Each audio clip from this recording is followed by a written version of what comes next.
Selamat datang di channel Ruang Akademika Arif Institute of Law bersama M. Arif Amrullah.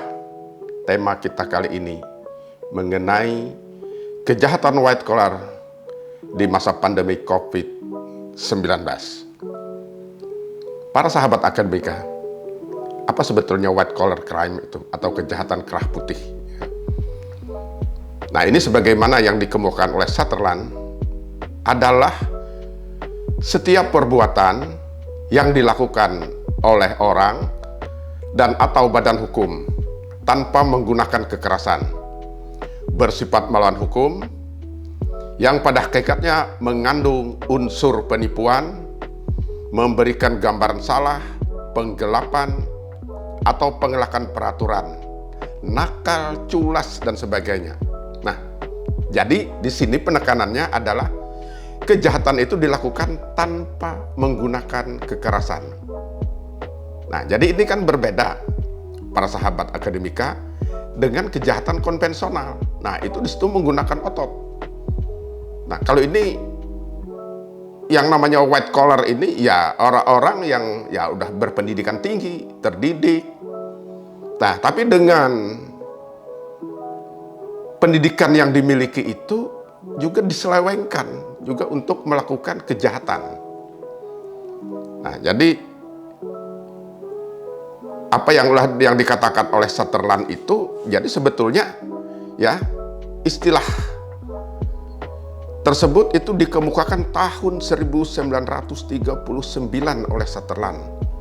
Nah, jadi pada awalnya para sahabat akademika, istilah white collar itu digunakan untuk menunjuk kepada pegawai yang memakai pakaian bagus dalam pekerjaannya, jadi rapi, necis, dan sebagainya. Ya tentu tidak kumal.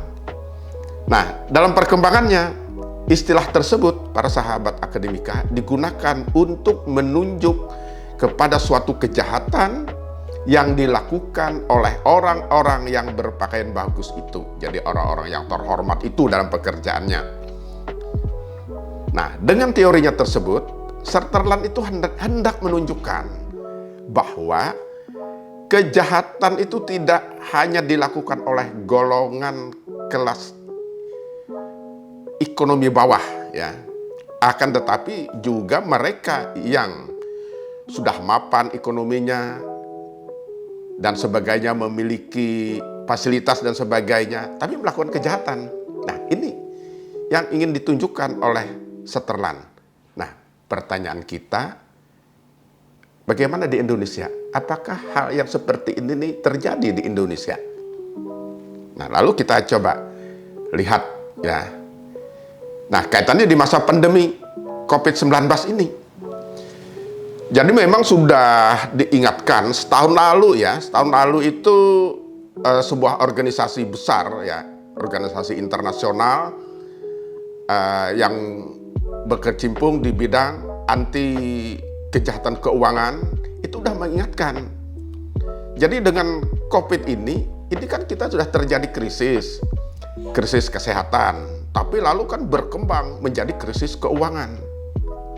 Nah, lalu dikaitkan dengan Indonesia, kita menyaksikan betapa dana-dana bantuan untuk masyarakat yang mengalami penderitaan akibat COVID-19 ini juga malah dikorupsi. Nah, penipuan di bidang keuangan ya yang terjadi ini, melakukan kecurangan dalam periklanan dan perdagangan obat palsu. Nah, karena dengan alasan ini obatnya bagus untuk COVID dan sebagainya, macam-macam yang berkembang itu. Lalu penimbunan barang, awal-awal COVID kita tahu masker hilang, tidak ada di pasaran. Kalau ada harganya mahal.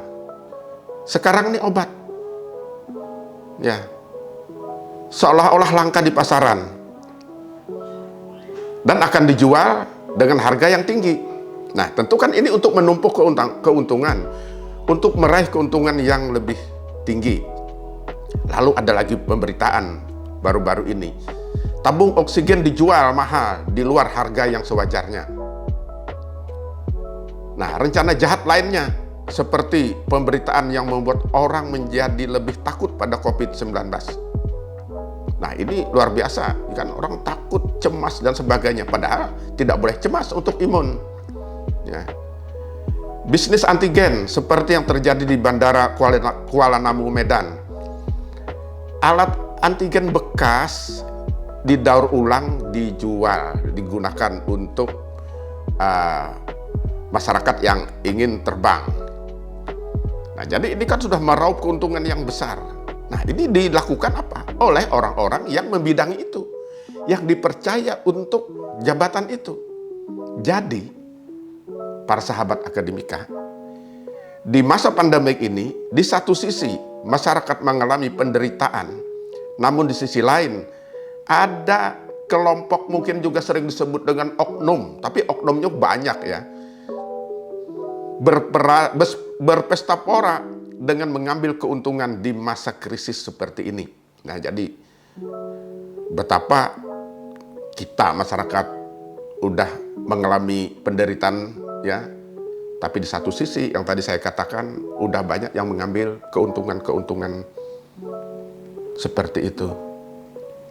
Nah, jadi contoh tadi bisnis curang itu tadi kan seperti yang diberitakan,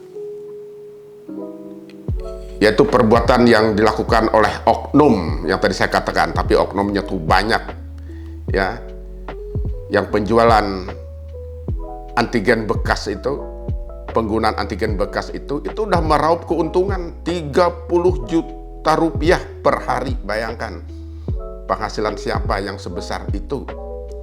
Nah, ini yang dikorbankan siapa? Kan masyarakat. Orang tidak tahu kalau ini bekas. Yang tahu ya yang punya itu. Nah, jadi